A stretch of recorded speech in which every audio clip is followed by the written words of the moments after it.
Ya, halo sahabat tani, ketemu lagi bersama saya di Dunia Tani. Oke, sahabat tani, gimana kabar kalian? Tentunya hari ini baik-baik saja ya. Oke, di kesempatan video kali ini saya akan bahas yaitu tentang pupuk POC. Oke, sebelum kita lanjut untuk pembahasan pupuk POC, saya kasih tunjuk ini adalah tanaman saya ya, dengan organik ya. Seperti yang teman-teman lihat di video-video sebelumnya ya, ini sawi. Ini mengalami daunnya itu mengalami jamur teman-teman ya. Ya wajar ya, musim penghujan ya, menanam sawi ini kan sebenarnya konyol juga ya teman-teman ya, tapi nggak masalah, tetap bisa tumbuh dengan baik. Oke, sebenarnya ya waktunya juga panen cabai teman-teman ya. Tuh bisa dilihat cabenya sudah banyak yang merah ya, padahal baru 2 hari saya petik. Oke, dan satu lagi ini ya, ini bibit sawi. Ini adalah bunga sawi caisin ataupun sawi hijau ya.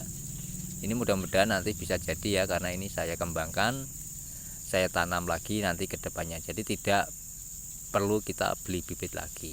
Oke, langsung saja ya kita ke pokok pembahasannya, yaitu pupuk POC.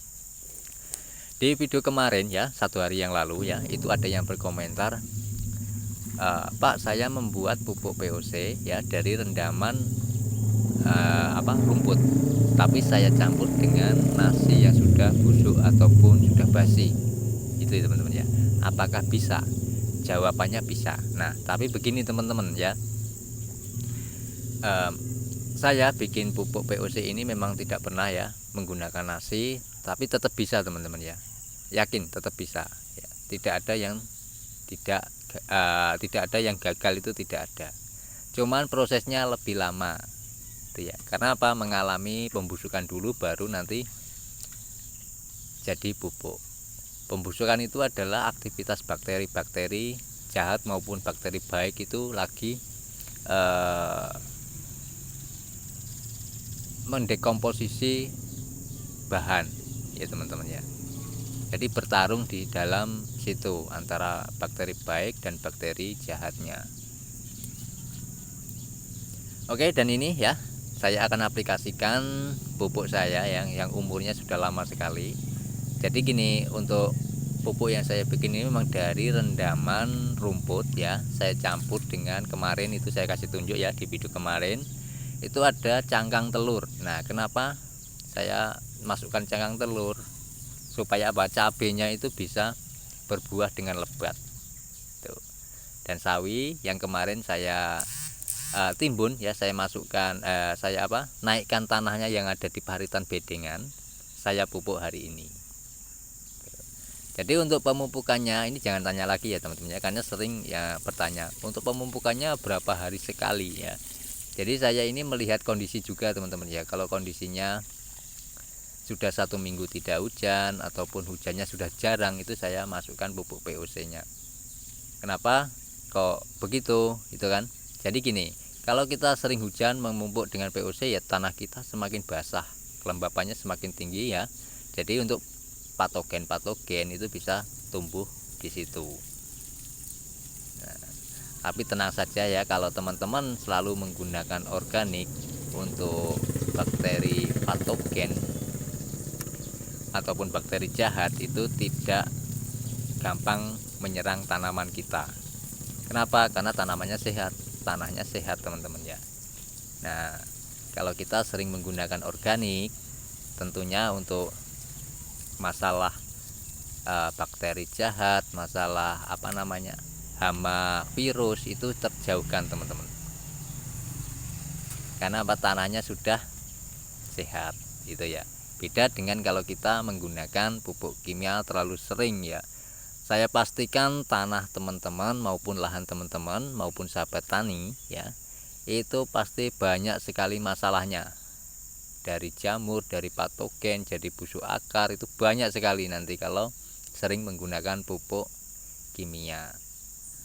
Memang penyebabnya ya dari situ teman-teman, kalau teman-teman sadar ya. Emang itu disetting seperti itu supaya apa? Nanti ada yang jual obatnya. Jadi itu adalah bisnis. itu bisnis teman-teman ya. Jadi petani-petani sekarang ini ada yang sadar, ada yang tidak teman-teman ya. Yang sadar pasti sudah tidak menggunakan pupuk kimia. Nah, tapi permasalahannya untuk beralih ke organik ini masih bingung gimana caranya, karena mencoba biasanya gagal. Ya, sebenarnya untuk beralih ke organik itu ada tahapannya teman-teman ya. Kalau tanah kita sudah banyak residu kimianya, kita bikinkan pembenah tanah. Nah, cara bikin pembenah tanahnya gimana? Sangat mudah sekali ya. Nanti beberapa hari yang akan datang pasti akan saya buatkan caranya. Pembenah tanah simple, sederhana, tapi hasilnya sangat luar biasa ya. Kalau teman-teman tidak mau membuat pupuk pembenah tanah, teman-teman bisa menanam ya, tapi ini tidak menghasilkan ya teman-teman ya.